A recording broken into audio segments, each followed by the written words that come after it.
नमस्कार, स्वागत आहे तुमचं माझ्या यूट्यूब चॅनलमध्ये। तर आज मी तुम्हाला सांगणार आहे शिमला मिरचीमध्ये बेसन पेरून शिमला बेसन कसं बनवायचं ते। खायला एकदम उत्तम लागतं आणि इतकं चविष्ट लागतं। तर आपल्याला इथे एका पॅनमध्ये तेल घ्यायचं आहे, त्याच्यामध्ये मोहरी टाकायची। मोहरी चांगली तडतडली की त्याच्यामध्ये जिरा टाकायचा आहे। जिरा ही तडतडला की मी त्याच्यामध्ये थोडंसं हिंग टाकले आणि सोबतच कढीपत्ता टाकलेला आहे। आणि मग कढीपत्ता चांगला तडतडला म्हणजे भाजला गेला की त्याच्यामध्ये एक बारीक चिरलेला कांदा टाकला आहे। कांदा आपल्याला चांगला परतून घ्यायचा आहे। तर याच्या आधी मी 1 पाव शिमला मिरची स्वच्छ धुवून त्याची बारीक काप करून घेतलेले आहेत। बी जर तुम्हाला ठेवायचे असतील तर ठेवा किंवा काढून टाका। तर मग कांदा तुम्ही बघू शकता चांगला भाजला गेला की त्याच्यामध्ये एक बारीक चिरलेला टोमॅटो टाकला आहे आणि वरून चवीपुरतं मीठ टाकलेलं आहे। मीठ टाकल्याने काय होतं, टोमॅटो लवकर नरम होतात आणि पटकन गलून जातात। तर चांगलं व्यवस्थित असं मिक्स केलं की त्याच्यामध्ये अर्धा चमचा अद्रक लसणाचा पेस्ट टाकलेला आहे।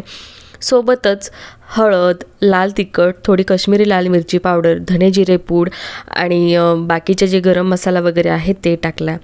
चांगलं मॅश करून घ्यायचं आहे। तुम्ही बघू शकता सुंदर असा कलर आलेला आहे आपल्या भाजीला आणि तेल सुटेपर्यंत आपल्याला ठेवायचं आहे।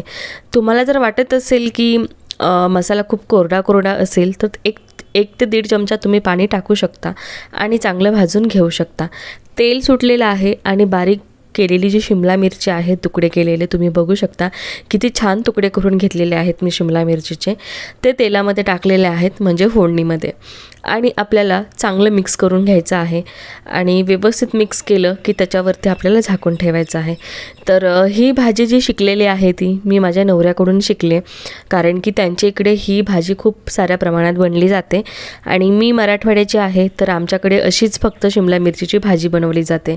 तर तुम्ही बघू शकता थोडीशी शिमला नरम झाली की चांगलं व्यवस्थित आपल्याला परत एकदा मिक्स करायचं आहे आणि तेल बघू शकता किती सुंदर सुटलं आहे ना तेल। तर आता आपल्याला जो मेन पॉइंट आहे आणि जे मेन इन्ग्रेडियंट्स आहे जे की आपल्याला टाकायचं आहे ते म्हणजे बेसन। इथे मी 1 पाव शिमला मिरचीसाठी कमीत कमी 3-3.5 चमचे बेसन टाकलेलं आहे। तर बेसन टाकल्यानंतर आपल्याला चांगलं मिक्स करून घ्यायचं आहे आणि आपल्याला हे लक्ष द्यायचं आहे की बेसन खाली चिकटलं गेलं नाही पाहिजे। तर तुम्ही बघू शकता की बेसन किती सुंदररित्या मी मिक्स करून घेतलेलं आहे।